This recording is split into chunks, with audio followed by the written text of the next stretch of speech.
Ketemu lagi di channel R. Lukman. Pada video kali ini saya akan memberikan tutorial bagaimana cara menambahkan kaki atau pin header ya teman-teman pada sebuah modul ISP8266, dimana pada modul ISP ini tidak mempunyai kaki ya teman-teman, sehingga saya akan mencoba untuk menambahkan kaki atau dengan menggunakan pin header. Ini adalah pin headernya teman-teman.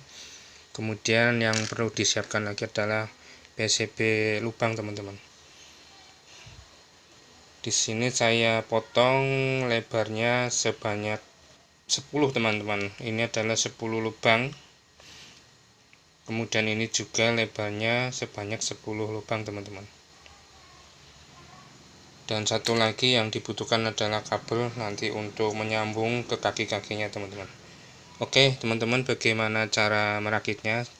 Silakan teman-teman bisa simak videonya.